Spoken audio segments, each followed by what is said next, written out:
le cantaré a las estrellas lo que iba a cantarte a ti. No quisiste oír mis penas, ay pobrecito de mí. Bendito es aquel que ama y no te conoce a ti, y no te conoce a ti. Ay, la la la. Ay, la la la. Alors, en quelques phrases, avant que je ne vous donne la parole et que Madame Lègle et Madame de Nèfles répondent aussi à vos questions, je voudrais essayer de résumer la situation, même si je pense que vous la connaissez d'ores et déjà. Il faut d'abord parler de celle pour laquelle on est ici aujourd'hui, c'est Florence de Nèfles, qui est donc enseignante d'anglais, qui était enseignante d'anglais à Guatemala City, au lycée français donc Jules Verne. C'est une jeune femme qui n'avait pas choisi l'enseignement par hasard, parce que c'était quelqu'un qui était tourné vers les autres et qui était impliqué dans des associations humanitaires ou écologiques. On vous l'expliquera, je pense que vous le direz encore mieux que moi. Moi, je ne fais qu'un simple survol de la situation. Donc, Florence de Nèfles, une enseignante qui dépendait du ministère des Affaires étrangères, qui était à Guatemala City, au lycée Jules Verne, dans lequel elle enseignait l'anglais, et qui, après un parcours donc d'enseignante, avait choisi d'aller peut-être au Guatemala, précisément parce que c'est un pays dans lequel il y a beaucoup de problèmes et beaucoup de gens en difficulté. Pour vous donner un ordre d'idée, je pense que la moitié des habitants du Guatemala sont sous le seuil de pauvreté. Le Guatemala, c'est un pays extrêmement dangereux. Un pays extrêmement dangereux dans lequel il y a eu, en 2009, 6000 meurtres. Donc c'est dire que par rapport à la population, la criminalité... 12 millions d'habitants. 12 millions d'habitants, ça je ne savais pas, donc 6000 meurtres en 2009 pour 12 millions d'habitants, c'est quand même un score qui est impressionnant. Et il faut savoir que dans ce pays, les femmes sont particulièrement visées, au point qu'a été créé là-bas un crime spécial qui s'appelle fémicide, et qui vise particulièrement donc les crimes commis sur les femmes ou les agressions commises sur les femmes. Donc que s'est-il passé?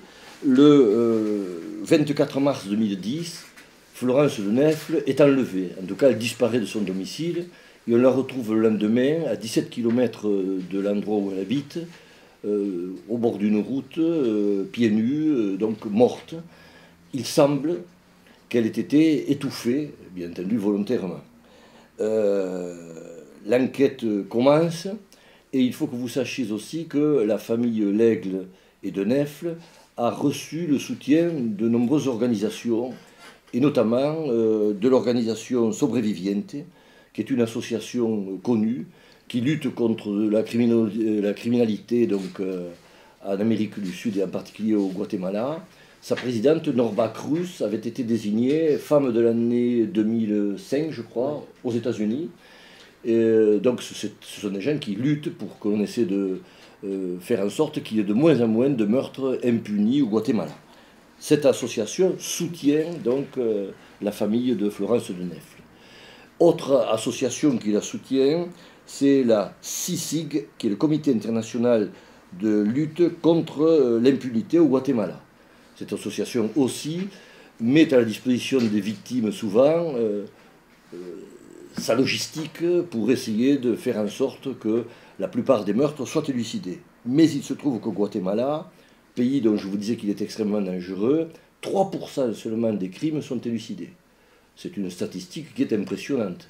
C'est-à-dire que sur les 6000 homicides dont je vous parlais en 2009, il y en a quoi 120 qui ont été élucidés. 120 sur 10 000, si je ne me trompe pas.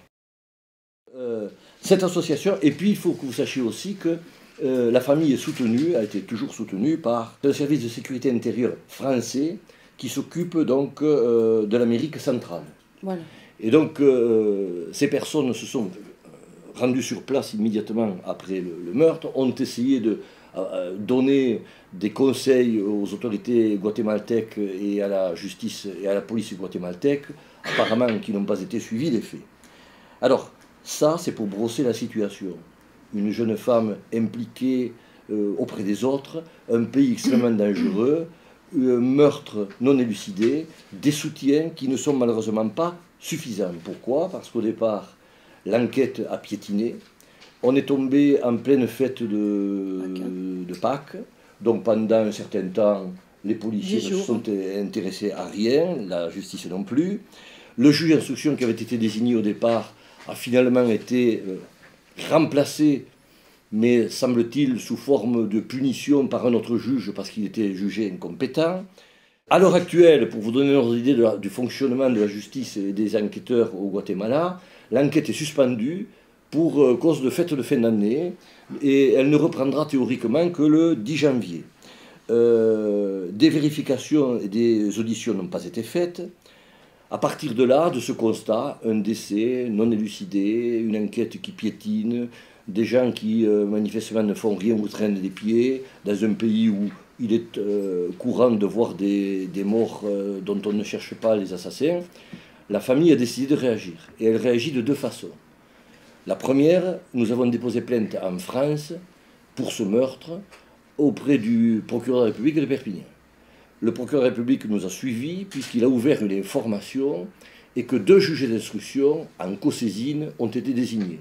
Madame Ribotet et Madame Erengel, qui donc, à partir de la France, vont essayer d'apporter à la justice guatémaltèque des choses qu'elles n'ont pas. Alors des choses, je ne peux pas trop vous expliquer ce qu'on va demander ou ce qui va se faire, mais on pense qu'à partir de la France, il y a des vérifications qui peuvent être faites et qui peuvent aider à l'enquête.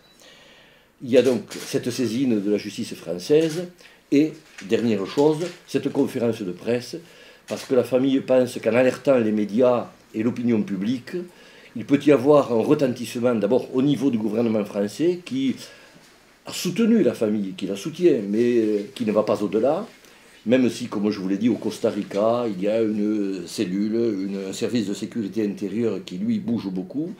Et puis, on espère de cette conférence de presse, donc, des retombées sur la police et la justice guatémaltèque qui pourront ainsi peut-être activer leurs investigations. La plainte auprès du procureur de Perpignan, c'était quand? Elle a été Mois de déposée, l'information août. ouverte à quel moment? Elle a été déposée le 5 août. 5 août et l'information? Et l'information a été ouverte du 4 août. Moi, j'ai été informé par le parquet le 10 décembre. D'accord. Maintenant, si vous voulez... Mais je voulais juste compléter, compléter oui. Le rôle de Madame Ramis Ploum, qui était ambassadrice de France à Guatemala au moment des faits, qui maintenant n'est plus en poste là-bas. Elle nous a énormément soutenus, aidés. Elle a rencontré les autorités guatémaltèques de façon à ce qu'ils appuient très fort et qu'ils fassent avancer l'enquête. Elle s'est démenée, vraiment, on peut dire, 1 jour sur 2. Elle a passé la moitié de son temps à se préoccuper de cette enquête et à nous tenir informés aussi. Et ça, c'est très, très important. Donc, effectivement, j'avais oublié de citer l'ambassadrice de France au Guatemala, à Guatemala City, qui, effectivement, on ne peut pas parler du nouveau. On espère que le nouvel ambassadeur, puisqu'elle est partie, aura un comportement aussi dynamique qu'elle avait à l'époque. C'est ça qu'on peut dire. Voilà, donc il y a un nouvel ambassadeur qui a été nommé au mois d'octobre, qui a remis ses lettres de créance au président de la République. Et j'espère qu'en plus de la remise de ces lettres de créance, il aura bien parlé directement avec le président de la République guatémaltèque du cas qui nous préoccupe, c'est-à-dire du meurtre de ma fille. J'avais une question à Oui. vous poser, madame.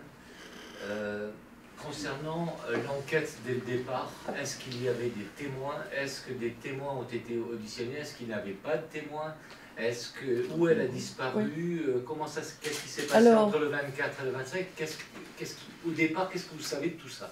Alors, dès le départ, effectivement, il y a des témoins, les copropriétaires de ma fille, qui ont signalé la disparition à l'ambassade de France. Des colocataires?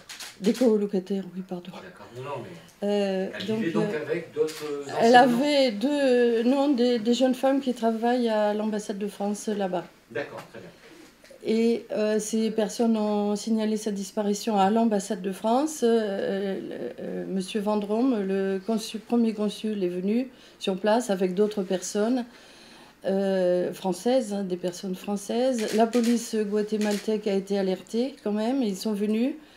Tout le monde a piétiné les locaux.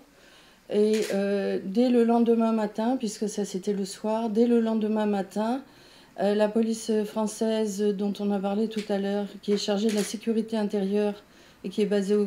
La police guatémaltèque n'a pas du tout tenu compte de ce que la police française a conseillé. Et même la voiture de ma fille, qui a été retrouvée tout près de son domicile, n'a pas été examinée tout de suite. Et pendant ce temps, il y a un témoin important, un témoin, comment dites-vous, maître? Témoin numéro 1. Témoin numéro 1 qui a disparu. Donc, on ne sait pas pourquoi ni comment. Est-ce qu'il a disparu en même temps? Est-ce qu'il a été enlevé? On n'en sait rien du tout. C'était un ami proche de Florence de Neffles qui, je résume, a disparu pratiquement en même temps qu'elle. Donc, on peut s'interroger. Soit il a été enlevé lui aussi, ce qui paraît peut-être pas très probable parce qu'il y a un délai entre la disparition de sa compagne et sa disparition à lui. Soit il est mêlé... Combien de temps à peu près? Un jour. Un jour. Donc, soit il est mêlé à cette histoire en qualité d'auteur ou de complice, on ne sait pas. Et cette personne est théoriquement recherchée. Ma fille avait beaucoup d'amis, comme on vous l'a dit. Elle était très ouverte aux autres, au monde. Et toujours chez elle, il y avait des dizaines d'amis, dont cette personne. Et tous les amis ont été interrogés par la police française, tous les amis proches, sauf celui-ci, puisque personne ne l'a jamais vu après le drame. Effectivement, il faut que cette enquête, que nous trouvons molle... En fait, elle n'a jamais vraiment démarré. Voilà. Elle a démarré mollement, comme il paraît toujours les affaires de meurtre au Guatemala. Oui, mais quand le témoin principal disparaît, on ne le retrouve pas... En plus, c'est assez compliqué là-bas. Pour vous donner un exemple, parce que ça, on peut en parler comme ça, c'est que la famille avait l'intention aussi, au Guatemala, d'offrir une récompense à toute personne qui pourrait donc donner un élément. Et ça suppose l'accord des autorités guatémaltèques qu'on n'a pas encore. Et c'est assez compliqué, quoi. C'est un pays où vous disiez que la moitié de la population vivait sous le seuil de pauvreté. Ça veut dire que les meurtres sont souvent crapuleux. Parce qu'il y a aussi des meurtres liés au trafic de stupéfiants, puisque c'est un pays dans lequel les narcotrafiquants aussi font un peu la loi. Donc on peut imaginer aussi il peut y avoir aussi des fonctionnaires corrompus. On ne sait pas si la mort de Flo est accidentelle, c'est-à-dire toutes les hypothèses sont envisageables. Soit elle a été enlevée pour une raison qu'on ne connaît pas, soit elle a été enlevée pour demander une rançon, et comme elle s'est débattue, certainement, parce qu'elle était très, très dynamique, très, très en forme, eh ben, à un moment donné, elle a dû gêner, on lui a mis quelque chose sur le visage, puisqu'elle est morte étouffée. Vous apprenez à quel moment qu'elle a disparu? Le lendemain, le soir même d'ailleurs, pas qu'elle a disparu, qu'elle était morte. Le 25, c'est-à-dire le lendemain, les gendarmes sont venus nous dire qu'on avait retrouvé son corps après sa disparition, etc. Dans ce pays, ce qu'on appelle le féminicide, donc des meurtres de femmes, ils sont commis pourquoi, de façon générale? Parce que c'est facile de tuer une femme, parce que ça gêne, parce que... Sexuel ou... Oh non, enfin j'en sais rien. Est-ce que vous pensez justement que l'assassinat de votre fille puisse avoir un rapport avec son engagement? On a dit qu'elle était un peu engagée.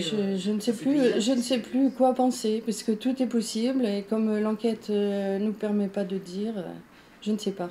Ça fait partie des possibilités. Il y a celle-là, il y a le fait qu'effectivement, c'est vrai que cette amie qui était proche a disparu en même temps. On peut imaginer aussi qu'il soit dans la spirale de ces crimes familiaux, en quelque sorte, entre guillemets, mais tout est possible. Et c'est la raison pour laquelle, aujourd'hui, constatant qu'on n'aboutit à rien, on n'a aucune réponse aux questions, la famille fait cette conférence de presse en se disant peut-être que ça va faire bouger. Oui, la famille aussi, donc ma fille Anne, a pensé aussi que compte tenu de ses engagements, on aurait pu vouloir, peut-être, hein, ça c'est une supposition. On n'a aucune voix pour réfléchir sereinement. C'est vrai qu'elle était engagée donc, du côté de Amnesty International, du côté de Greenpeace, il me semble aussi. Oui, elle avait parrainé un enfant dans le cadre d'un plan. Plusieurs enfants. Elle était... Et on en localement, passe certainement beaucoup, puisque comme on n'était pas physiquement proche d'elle, on n'avait pas accès à ce qu'elle faisait localement. Mais quand elle était au Zimbabwe, elle avait fait plein de choses pour l'école dans laquelle elle enseignait. Des petites choses du quotidien que nous, on ne pouvait pas forcément savoir puisqu'on était à une certaine distance. Mais tout le temps, dans cette recherche d'aider l'autre de façon constructive et pérenne. Donc elle était toujours sur le front. Peut-être on ne peut pas savoir si cette action-là pouvait déranger, si c'était le fait qu'elle soit une femme engagée dans cette action, si c'était... ou si ça n'a aucun rapport, on n'en sait rien. Si elle avait une valeur, puisqu'elle était une fonctionnaire française détachée, est-ce qu'elle avait une valeur? Est-ce que quelqu'un a voulu la monnayer? Est-ce que, je veux dire, une valeur marchandable? Oui, elle en avait une. Oui, mais est-ce que c'est cette piste? Enfin, voilà, il y a plein de pistes et d'autres qu'on ne connaît pas, puisque on n'a aucun élément de l'enquête. Alors, justement, avec vos mots, madame, votre appel aujourd'hui, c'est quoi?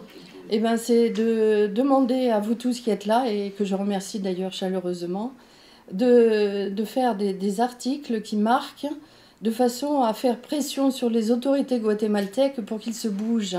Parce qu'il est scandaleux qu'une jeune femme de 33 ans, je rappelle,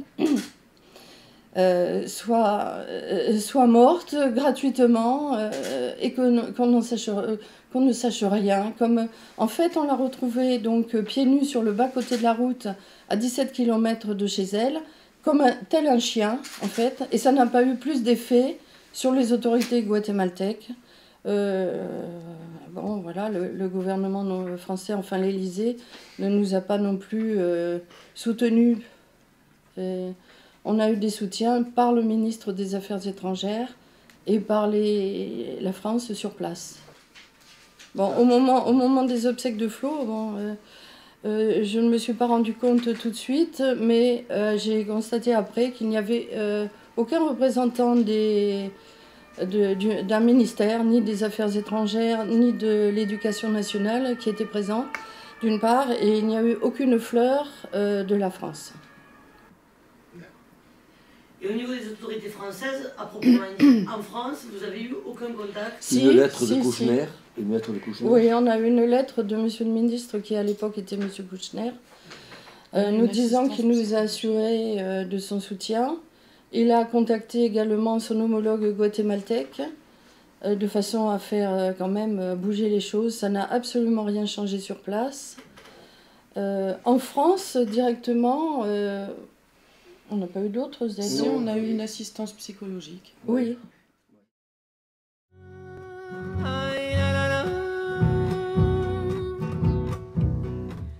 Y no te conoce a ti.